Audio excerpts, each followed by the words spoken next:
There's a moment no one talks about. The moment when you realize they only come to you when they need something. Not when they want to know how you're doing. Not when they genuinely care. Only when you're useful. It doesn't happen all at once. At first you think you're being a good person. You listen. You support. You make time. Even when it costs you sleep. Even when it costs you peace. You say yes because you want to be liked.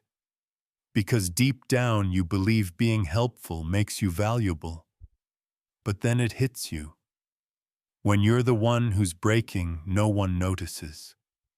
When you finally say no, they disappear.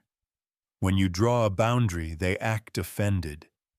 And now you're left wondering, why does your warmth attract coldness? Why do people take advantage of your kindness and give you silence in return? You start to see the pattern. The more available you are, the more they pull away. The more you care, the more they don't. The more you give, the more they expect. No thank yous. No reciprocation. Just quiet expectation. And when you finally need someone, really need someone, you realize you've surrounded yourself with people who only know how to receive. Not give. Not support. Not stay. That's when it stings. Not because they used you, but because you let them. Over and over. You showed them through your actions that you would always show up, even when they didn't. And now when you try to be different, when you try to protect your peace, to choose yourself, for once they act like you've changed, like you're the problem. But the truth is, you were never the problem. You were just taught to believe that being good meant being used. And the more you complied, the more the world confirmed that belief. Your heart didn't fail. Your kindness wasn't wrong. But the way you were taught to use it, that's where the damage began. Because somewhere along the way, your vulnerability became a liability, a currency others cashed in on but never valued. You wanted love. They saw access. You wanted connection. They saw convenience. And now, you're waking up. Not bitter, not broken, but aware. That's where the shift begins. They taught you wrong. From the beginning you were told, be nice and the world will be nice back. Help others and they'll help you. Give without expecting anything and you'll be loved. But they forgot to tell you what happens when people learn that you'll give, no matter how they treat you. They forgot to warn you. People don't respect kindness. They consume it. You were conditioned to believe that your worth comes from how useful, how agreeable, how available you are. You were trained like a soldier, but not for battle, for compliance. This is likability conditioning, and it runs deep. In school, you got praise for obedience, not for boundaries. At home, you got affection when you made others comfortable, not when you spoke your truth. So what do you become? A man who smiles when he wants to scream. A man who says sure when every fiber of his being says no. A man who thinks love is earned by being easy to please, easy to reach, easy to drain. And here's the hidden tax: the nicer you are, the more ordinary you appear. Because the world runs on a warmth versus competence trade-off. People don't admire what's always available. They admire what's scarce, what's firm, what holds its shape under pressure. If you're always accommodating, you'll be seen as incapable of leading. If you never say enough, you'll be seen as someone who doesn't matter. And then there's availability bias. The more often you show up, the less value people assign to your presence. They don't see the cost of your effort. They just see that you're always there, and they assume you always will be. So they stop trying. They stop asking how you feel. They stop reciprocating because you've taught them you need nothing. But inside you're bleeding. You want someone to notice, to care, to see you. But you've been so good at being agreeable, you've made yourself invisible. And now you don't even know how to ask for respect without feeling guilty. That's the trap. You think you're selfless, but really you're self-erasing. Because the more you give in order to be loved, the more you train the world to treat you as ordinary. Everything is a transaction, even emotion. Not in the cold corporate sense, but in the quiet, invisible economy that governs every human relationship. Attention, affection, effort. These aren't just gestures, they're currency.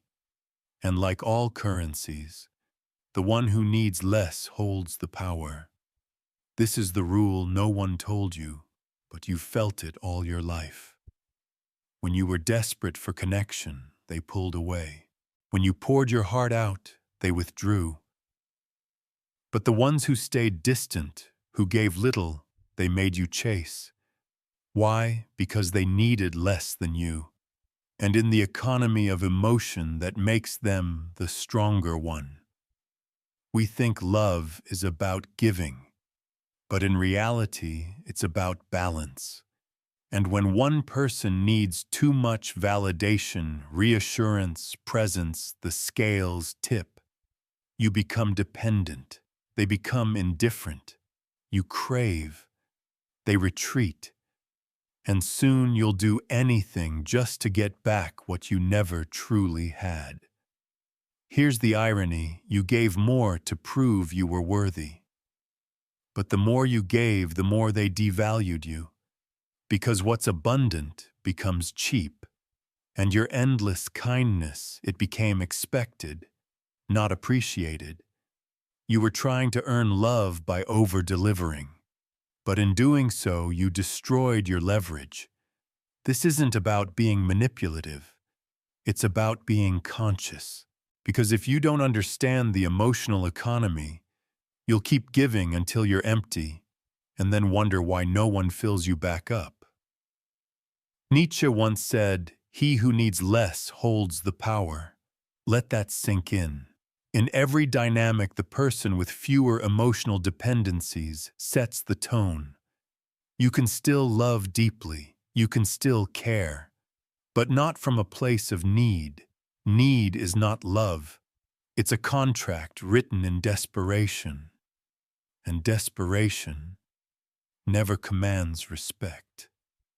They told you to be a nice guy. And you listened.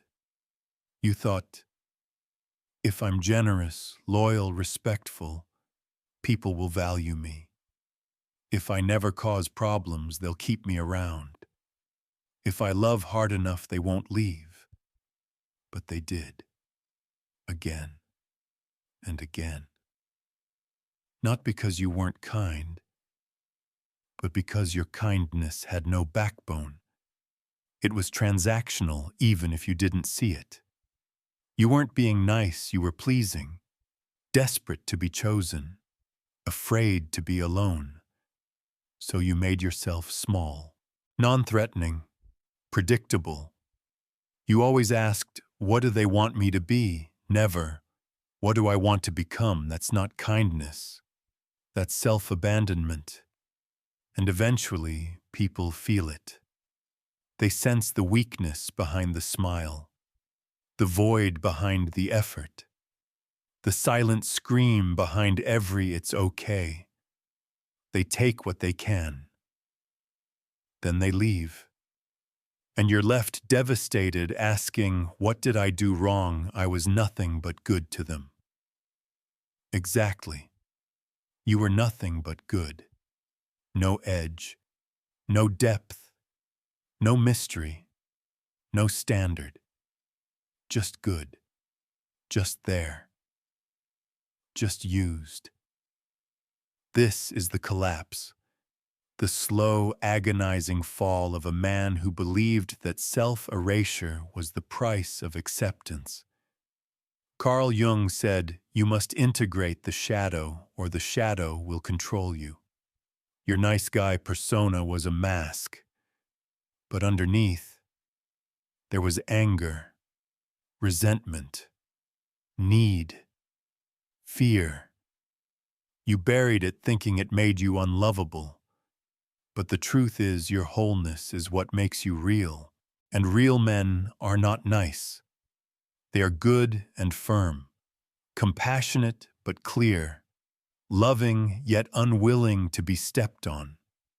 Because a man who hides from his own fire will never be respected for his warmth. You stopped begging. You stopped chasing. You stopped explaining your worth to people who only saw you as useful. That's when it began, the shift. Not into bitterness, not into cruelty, but into clarity. You finally realized being agreeable didn't get you loved. It got you overlooked. So you chose something different. Not louder, not meaner, just firmer. You became a man who no longer needed to prove he was good. A man who knew that silence can be power and distance can be protection. People started to notice. You weren't always available anymore. You didn't say yes out of guilt. You didn't explain every decision like you owed someone an apology. You moved slowly, deliberately, with presence. And in that stillness, they saw what they had ignored for years, a man with gravity. You weren't trying to impress. You weren't trying to belong. You belonged to yourself. That's the stoic shift. Not emotionless, but unmoved. Not uncaring, but unshaken. You accepted that rejection is part of life. That not everyone will value you. And that's okay. Because you no longer needed them to. Your energy wasn't scattered anywhere. It was focused, grounded, rooted in something deeper than approval. You developed boundaries and you didn't apologize for them. You stopped over-explaining, stopped seeking validation, stopped leaking power in every interaction just to keep the peace. And instead of being called too much or too soft, they called you cold. But they didn't understand. You weren't cold. You were self-governed. Jiddu Krishnamurti said, "It is no measure of health to be well-adjusted to a profoundly sick society." You saw through the illusion that a man must be agreeable to be good, that he must bend to be loved, that he must sacrifice himself for scraps of connection. No more. You chose a quieter path, not lonely, just sacred, not guarded, just selective. You stopped explaining your value and started living it. And in that stillness, they either rise to meet you or fall away. Either way, you remain. Whole, steady, untouched by the storm you used to drown in. They called you cold. They said you changed, that you became distant, harder to reach. But they never asked why. Because if they did, they'd have to face the truth. You didn't become distant because you stopped caring. You became distant because you finally started caring about yourself. This wasn't revenge. This wasn't bitterness. This was discipline. You stopped leaking your energy into people who never once asked how you were. You stopped over-explaining your silence, your time, your boundaries. You stopped feeling guilty for protecting what's sacred in you. Because here's the truth. Emotional detachment is not cruelty, it's clarity. It's recognizing that not every emotion needs a reaction. Not every invitation deserves a yes. Not every person gets access to your inner world. This isn't about being numb. It's about being centered, rooted, whole. You used to feel like if you weren't warm, you'd be unloved. If you weren't available, you'd be abandoned. If you weren't pleasing, you'd be replaced. Now you understand, the man who stays calm when others panic is the one they look to. The man who can walk away without flinching is the one they don't play with. You became unshakable, not because you don't feel, but because you no longer bleed for those who never offered a bandage. Emotional detachment is the shield of the mature. It says, I've seen what happens when I give myself too easily. Now I give slowly, intentionally, to those who earn it. It's not about being above anyone. It's about being done with self-betrayal. They might still call you cold. Let them. Because while they're chasing comfort, you're building character. While they're addicted to reaction, you're cultivating restraint. And while they're still confusing chaos for passion, you've learned that peace is the loudest power. At first, they don't notice. They're used to your silence, your presence, your automatic yes, your emotional availability on demand. But then something changes. You don't reply right away. You don't rush to solve their mess. You don't smile just to keep things easy.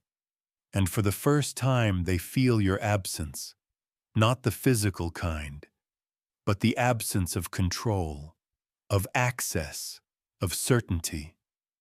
They realize they no longer have you on a leash of guilt and obligation. That's when they panic. They'll say, you've changed, you're being selfish, you've become cold. But what they really mean is, I can't use you the way I used to. You see, when you were always available, they never had to value you. You were always there, which meant you were always taken for granted. But now your silence speaks louder than any argument. Your distance pierces more than any rejection. Your emotional independence becomes a threat to anyone who thrived on your dependence. Because here's the hard truth, most people don't want connection. They want control. And once they lose it, they call you cold to guilt you back into submission. But you don't bend anymore. You've tasted what it feels like to choose yourself, to stand alone and not crumble, to walk away and not look back. And once you experience that, you can't unlearn it. Your energy is no longer a commodity. It's a privilege, and only the worthy gain access. That's the consequence of coldness. You lose the crowd, but you find your core. You become a mirror. Not everyone will like what they see. Some will walk away. Others will attack. But the few who stay, they'll respect you, because they know you're not here to perform. You're here to be. And being fully, truthfully, unapologetically is the greatest power of all. There comes a moment, quiet, still, undeniable.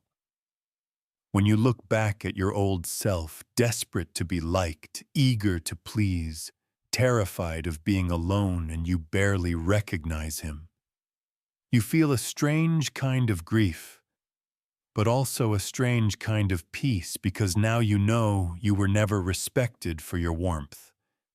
You were respected the moment you stopped explaining it. They called it cold. But what it really was clarity. Clarity that you don't need to be everything to everyone. Clarity that love without respect is just convenience. Clarity that being nice is not the same as being whole. You realize the man who needs nothing is the man they fear, because he cannot be manipulated. He cannot be guilted. He cannot be baited with validation. He is not cold because he hates. He is cold because he sees. Sees the games, the scripts, the endless emotional performance society demands of him. And he opts out. Not to escape, but to evolve. Because the opposite of being used is not being aggressive, it's being anchored. Emotionally sovereign, energetically clean, bound by principle, not by pressure. That's your final realization. Coldness is not a wall, it's a filter. It keeps the noise out, the users away, the distractions beneath you. It invites only what aligns, what's real, what's earned. Nietzsche said, "The man who stands alone is always feared because he cannot be controlled." You are no longer seeking comfort in crowds. You're walking alone but never lonely, because you finally belong to yourself. And in a world that profits off your self-doubt, choosing yourself is the loudest revolution.